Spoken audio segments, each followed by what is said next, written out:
La crise qui mine le football gabonais est bien réelle. Pour régler la question, des décisions fortes ont été prises par les autorités en charge du sport au Gabon.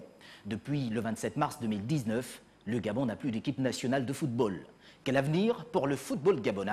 Tentative de réponse avec notre invité après cette transition.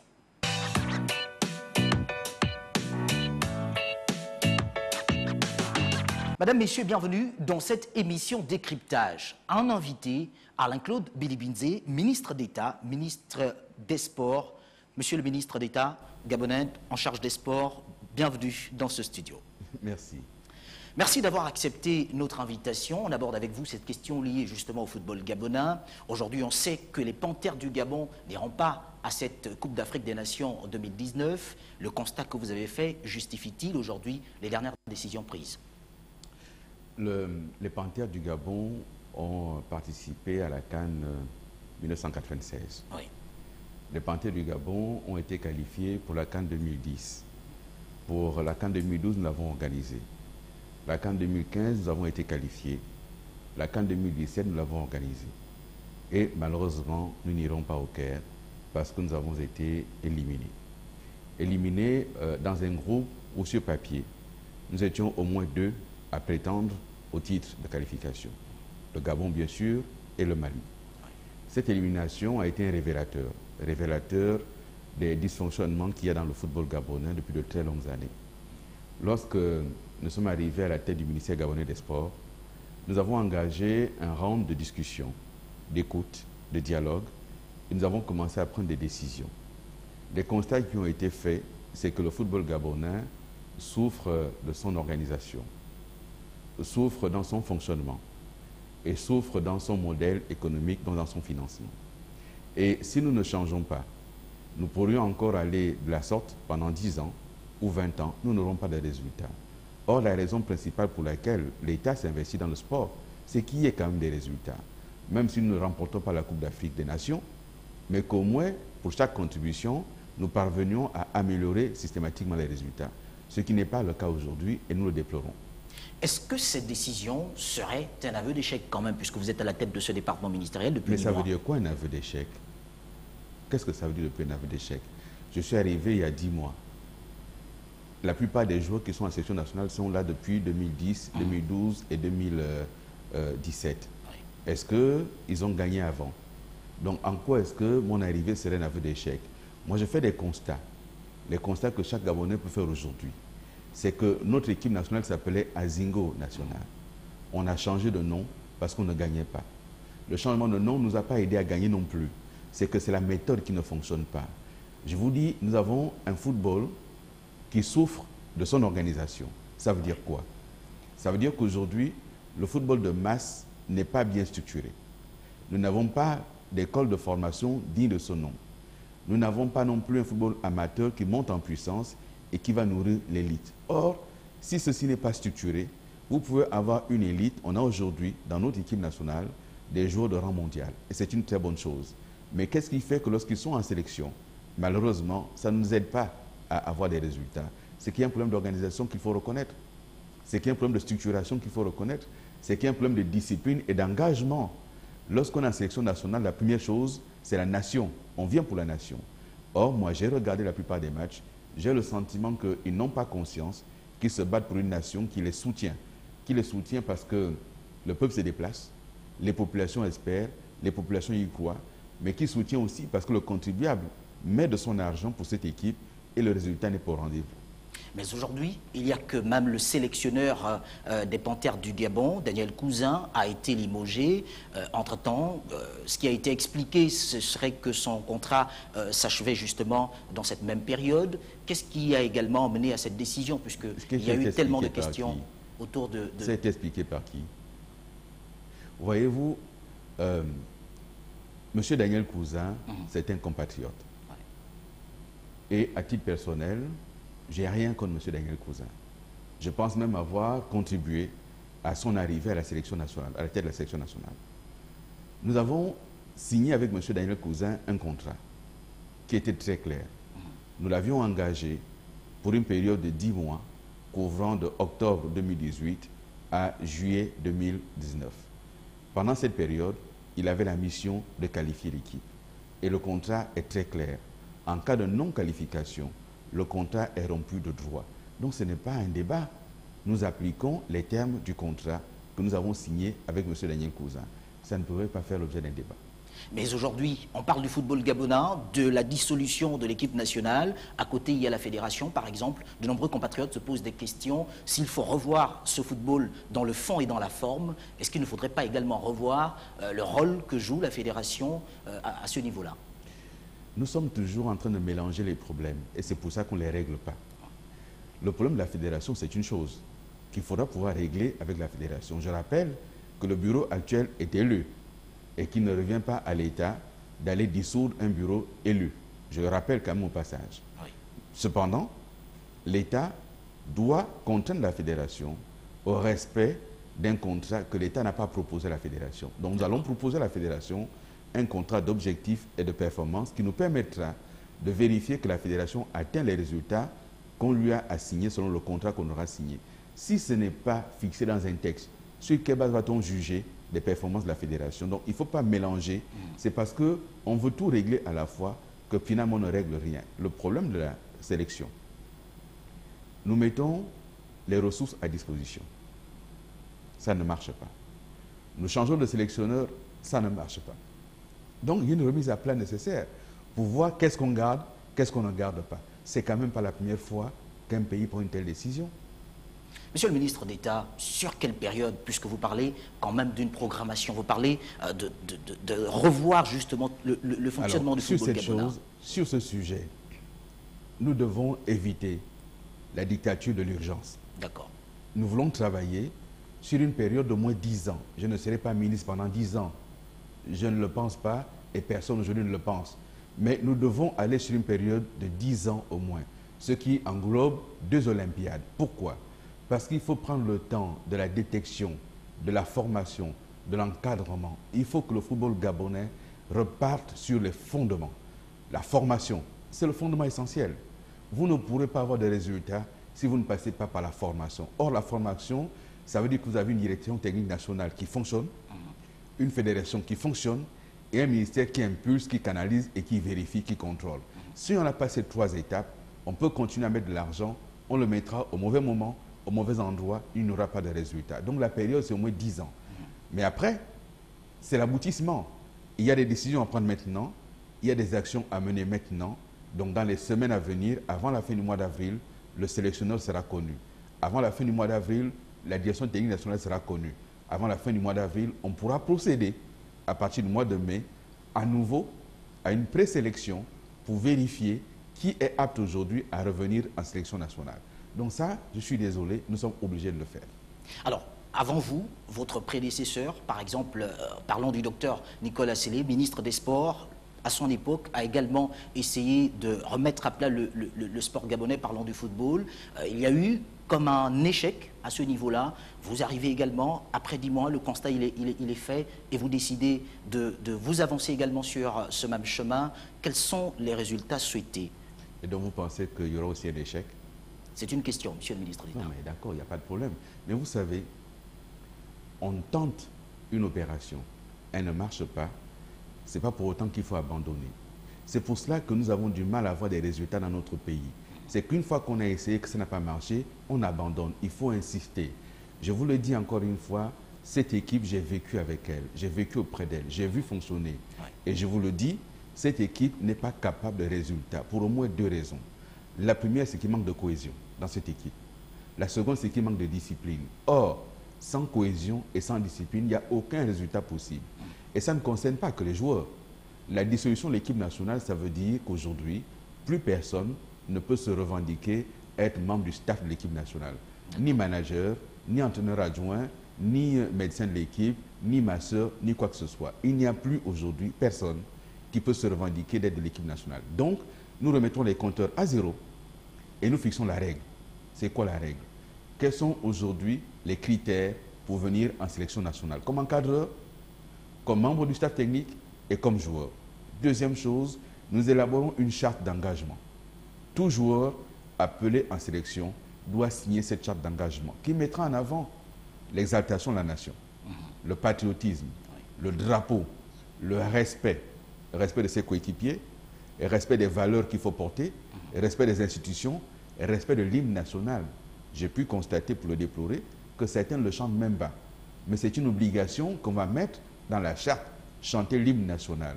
Vous savez, quand des Gabonais se déplacent par milliers pour aller au stade de l'Amitié, par leurs propres moyens, à pied parfois, ils viennent pour cette équipe. Lorsqu'elle perd, c'est une douleur. Mais c'est la façon de perdre. Lorsqu'on a perdu et qu'on se remet en cause, c'est une chose. Mais lorsqu'on a perdu et que le lendemain, on est en boîte de nuit, et que le lendemain, on fait comme si on n'avait pas perdu, il n'y a aucune remise en cause, je suis désolé, il y a un esprit dans cette équipe qui ne fonctionne pas et qu'il faut arriver à exorciser par la décision qui a été prise. Justement, il faut exorciser par la décision qui a été prise. Monsieur le ministre d'État, revenons sur ces critères. Parlons du sélectionneur national. On a vu un Daniel Cousin, de nationalité gabonaise, arriver à la tête justement de cette équipe. Est-ce qu'aujourd'hui, les Gabonais pourraient s'attendre peut-être, pourquoi pas, à avoir un autre sélectionneur, peut-être gabonais? Et quels sont les critères aujourd'hui en ce qui concernera ce sélectionneur? Vous savez, le problème de la nationalité ne garantit pas le résultat. On peut être gabonais et ne pas avoir de résultats. On peut être étranger, avoir des résultats. Ce n'est pas le sujet. Le sujet, c'est s'accorder sur les critères, le portrait robot. C'est à la fédération de soumettre au ministère un portrait robot. Nous le lui avons demandé. Nous avons réuni la fédération et elle a jusqu'à lundi et mardi au plus tard, elle nous transmet ce qui peut être le portrait robot. À partir de cet instant, nous faisons un appel à candidature. Pour cela, les techniciens gabonais peuvent présenter leur candidature, que ce soit Daniel Cousin, que ce soit M. Mbourouno ou d'autres. Ils peuvent présenter leur candidature, nous examinerons et nous déciderons. Alors aujourd'hui, lorsqu'on regarde le football gabonais, Monsieur le ministre d'État, on sait qu'il y a un calendrier qui est en train de se définir, mais au regard de ce que vous évoquez, qu'est-ce que doit comprendre le Gabonais de Kingélé dans ce quartier? Le Gabonais de Kingélé doit comprendre que nous souhaitons que le football gabonais retrouve des lettres de noblesse. Donc nous avons dégagé la question du professionnalisme pour revenir à un football semi-professionnel qui va impliquer des clubs amateurs aux côtés de clubs professionnels. Rendez-vous compte que nous avons, avec des clubs, un cahier de charge. Nous avons imposé un cahier de charge. Sur 24 clubs de première et deuxième division, il n'y en a que 10 à peine qui ont respecté le cahier de charge. Donc c'est un échec. Il faut assouplir ce cahier de charge et accepter des clubs amateurs aussi bien en première qu'en deuxième division. Et à l'intérieur des clubs, accepter qu'il y ait des footballeurs professionnels à côté de footballeurs amateurs. Pour ramener quoi? La passion, l'émulation, la concurrence et éviter des titres fonciers en sélection. On n'est pas en sélection définitivement. On est en sélection parce qu'on est le meilleur en forme du moment sur le poste auquel on prétend. Ce n'est pas un titre foncier. Est-ce que je suis clair? Bien sûr, Monsieur le ministre d'État, mais il y a également ce point important. Ce qui se dessine souvent, c'est que ce sont les joueurs expatriés qui ont plus de chances de se retrouver en sélection nationale que ceux qui évoluent ici sur le territoire national. Est-ce qu'il n'y aurait pas une sorte d'influence, peut-être liée au fait qu'ils évoluent dans des équipes à l'extérieur du Gabon, par exemple? Je pense que, dit comme ça, le problème n'est pas très bien posé. Vous avez aujourd'hui une équipe de France qui a gagné la Coupe du Monde. Il n'y a que Kylian Mbappé qui évolue en France. Les autres évoluent hors de France dans des championnats plus relevés que le championnat français. Donc c'est d'abord ça le problème. Si les nôtres évoluaient dans des championnats plus relevés, jouaient régulièrement, le problème ne se poserait pas. Il se trouve que beaucoup d'entre eux qui sont titulaires en équipe nationale, parfois n'ont même pas de club, et quand ils ont des clubs, ils ne jouent jamais. Donc c'est un vrai problème, d'où la question d'un championnat national régulier. C'est un débat sur la table. Et on a commencé à régler le problème en trouvant un sponsor pour le championnat national. La seconde réforme importante, c'est limiter le nombre d'étrangers par équipe au championnat national, par équipe et sur le terrain. Pour le moment, on peut avoir 5 joueurs pour un même match qui soient étrangers. Ce ne sera plus possible à l'avenir parce qu'il faut qu'on se donne les moyens de former des petits Gabonais qui vont jouer au football. Troisième chose, lorsque des étrangers arrivent dans votre championnat, ils doivent tirer vers le haut le championnat.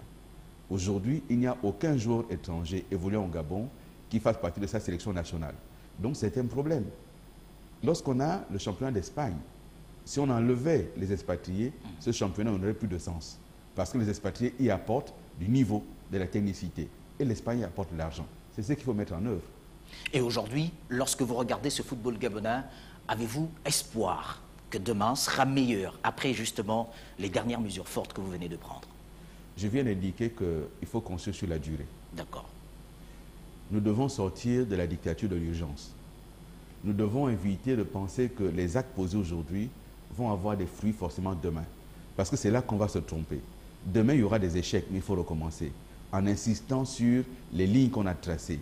Demain, on ne gagnera pas forcément. Il faut insister pour que les lignes tracées nous permettent d'aller plus loin. Or, malheureusement, dès la première défaite, on va être tenté d'abandonner.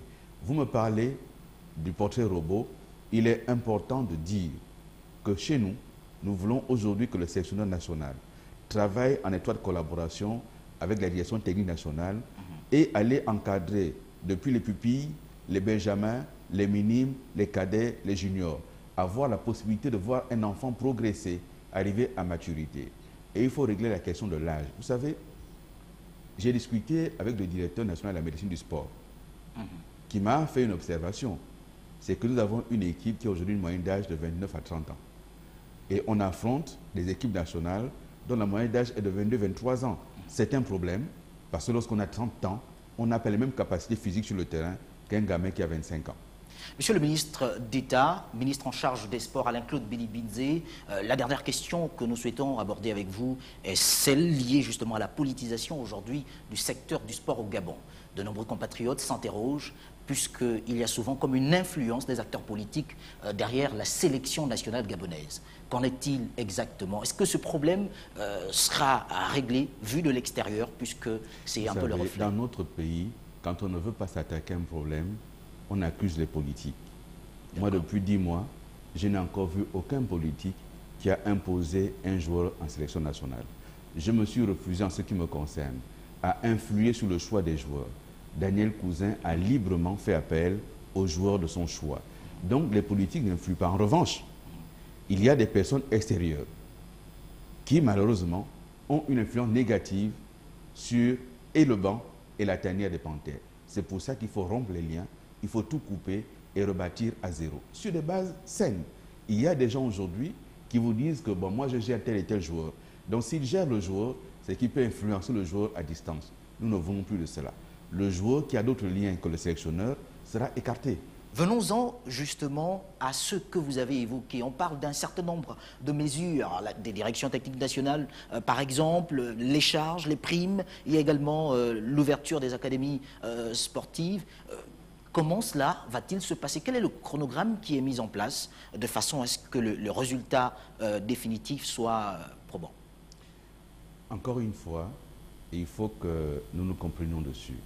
Nous voulons bâtir sur la durée. Nous partons sur une période qui va compter au moins 2 Olympiades. Donc 4 ans, nous partons sur une période de 10 ans. Pendant cette période de 10 ans, l'immédiat, c'est de choisir une direction technique nationale, un sélectionneur national. Et avec la direction technique nationale, nous allons travailler pour bâtir les académies de sport. Il y a des villes qui ont accueilli la CAN 2012 et la CAN 2017. Et le Gabon s'est doté d'infrastructures qui aujourd'hui sont sous-utilisées. Dans le cadre de ces infrastructures, on va loger des académies de sport pour former la nouvelle élite du sport national. Après détection par la relance des jeux scolaires et universitaires. Ensuite, on va s'attaquer à la question de l'organisation de l'équipe nationale, la question de la réduction du fonctionnement de l'équipe nationale. Aujourd'hui, tous nos joueurs, lorsqu'ils quittent l'Europe pour venir au Gabon, voyagent en business class. On va faire en sorte que chacun voyage en classe économique comme d'autres footballeurs africains. Et lorsqu'ils auront gagné une CAN, on pourra réexaminer si ça mérite qu'on réévalue la classe dans laquelle ils voyagent.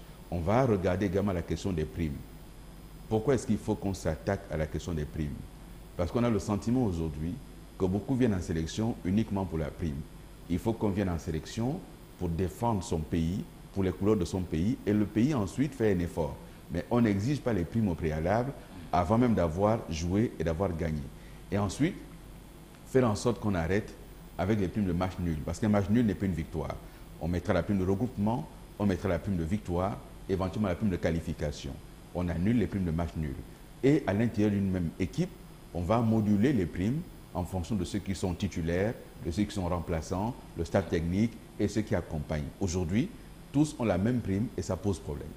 Monsieur le ministre d'État, la discipline a toujours été un sujet sensible puisqu'on parle de sport et surtout en équipe nationale. Et lorsqu'on regarde ces mesures, vous avez décidé de la mise en place d'une charte. En quoi elle consistera? Vous savez, il y a eu l'épisode de la Coupe du Monde. On a vu l'équipe de France se faire éliminer sur les questions d'indiscipline.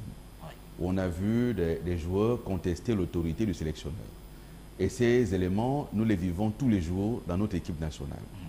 La France, pour régler ce problème, a imposé une charte.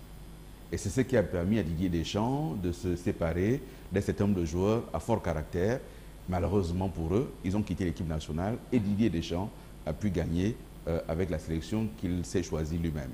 Nous voulons imposer une charte qui va premièrement exalter la nation, exalter les valeurs patriotiques, faire en sorte que celui qui est sélectionné comprenne qu'il vient d'abord défendre la nation. Imposer le respect. Le sélectionneur, ce n'est pas un joueur. Le sélectionneur, à l'intérieur de la tanière, joue la continuité de l'État, la continuité du rôle de régulateur et des conflits et autres choses. Donc le sélectionneur doit être respecté. Il faut aussi respecter les coéquipiers. C'est indispensable. Et il faut, sur le terrain et en dehors du terrain, être porteur d'un certain nombre de valeurs. Lorsqu'on est footballeur, qu'on porte les couleurs de la nation, il y a des comportements qu'on doit proscrire, y compris en dehors du terrain. Tous ces éléments sont indispensables à mettre en place. Les pays qui gagnent sont les pays qui se disciplinent. Et je voudrais rappeler que les guerres entre États seront de plus en plus rares. Il y aura de moins en moins de guerres. Il reste la confrontation entre États à travers le sport notamment. Lorsqu'on porte les couleurs d'une nation et que le match doit débuter avec l'hymne national, ça veut dire que l'État ici est engagé.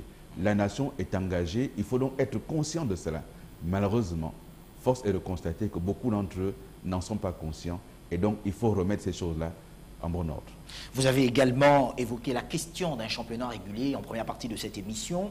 Comment comptez-vous mettre cela en place puisque vous comptez faire participer, sinon faire jouer les amateurs et les professionnels en même temps? D'abord, un État a plusieurs acteurs. Il y a le mouvement associatif qui accompagne l'État dans le développement du sport. Il faut aussi impliquer d'autres acteurs, les collectivités locales. D'accord. Les mairies des principales villes du pays, Libreville, Port-Gentil, Franceville, Oyem, Mouila, doivent porter des clubs. Parce que les clubs, c'est aussi une identité.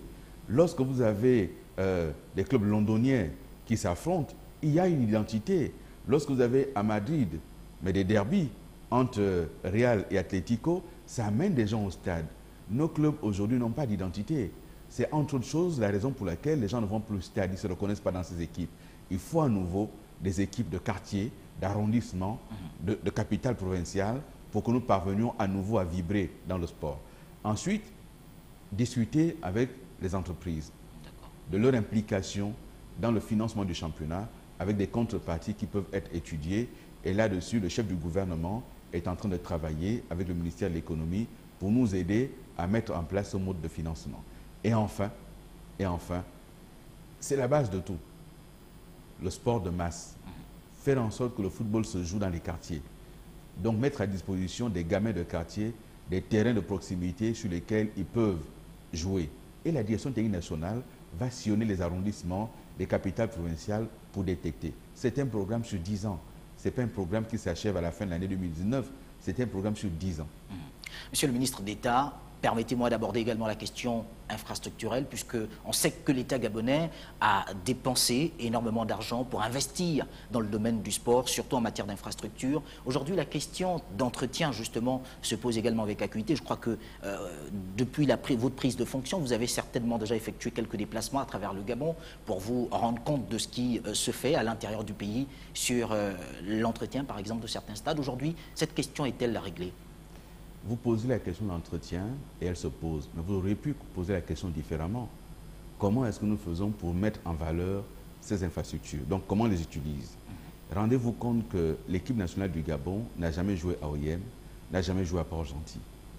Et donc, nous devons entretenir et faire en sorte que lorsqu'on a des matchs amicaux, lorsqu'on reçoit, on reçoive à Port-Gentil, à Oyem, à Franceville également. Ça va justifier l'entretien. Deuxième chose, que les championnats nationaux se jouent sur ces installations. Nous avons aujourd'hui mis des efforts avec le soutien du conseil départemental du Wolo, dans le nord du Gabon, pour l'entretien du stade Ngong d'Oyem. Ce stade, le mois d'avril prochain, va commencer à accueillir les matchs du championnat national. Nous ferons le même effort en ce qui concerne Port-Gentil et Oyem pour que ces stades trouvent une utilité. La troisième chose, c'est qu'on va y loger les académies, comme je viens de le dire. Donc il y aura une utilité fonctionnelle de ces stades qui vont désormais trouver toute leur justification parce que, hélas, lorsqu'on a fait la CAN, on a prévu que le football. Et une fois que la CAN s'est arrêtée, on n'a pas pensé à l'avenir. Aujourd'hui, nous nous asseyons et nous disons, donnons une perspective à ces stades, donnons un avenir, et l'avenir, c'est dans la formation. De nombreuses mesures, oui, mais vous comprendrez certainement ma question. La continuité du service public, d'un membre du gouvernement à un autre, souvent le constat est qu'il y a des mesures fortes prises, mais après le départ de ce dernier, il y a comme un ralentissement, parfois un évanouissement.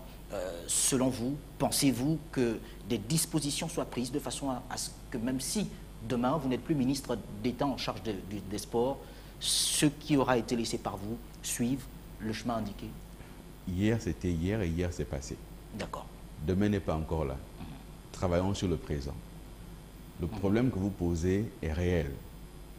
Notre responsabilité à nous aujourd'hui est de poser les politiques publiques et les mettre sur papier. Passer avec les fédérations qui vont continuer la mise en œuvre des contrats d'objectifs et de performance sur 4 ans.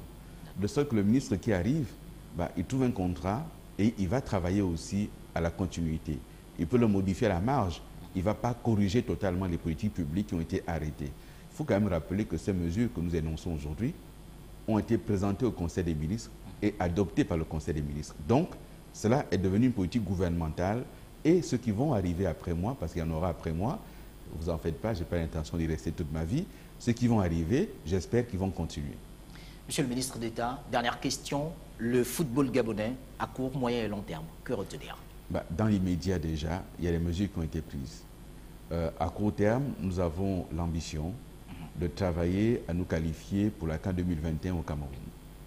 À moyen terme, nous essayons de faire en sorte que les championnats nationaux montent en puissance pour aller rechercher aussi des trophées africains. Et à long terme, nous espérons que ceux qui vivront verront le Gabon un jour remporter la Coupe d'Afrique des Nations, mais cela n'aura lieu que lorsqu'on aura formé et qu'on se sera donné des objectifs effectivement à court, moyen et long terme, comme nous venons de le faire. Et donc vous rassurez les Gabonais, le football gabonais va retrouver ses lettres de noblesse? Nous allons travailler tous ensemble. Moi, je ne peux pas le dire tout seul. Il ne s'agit pas uniquement du ministre, il s'agit du ministre, du ministère, de la fédération, de la LINAF et de tout le monde. On a reçu la LINAF, la fédération, les journalistes.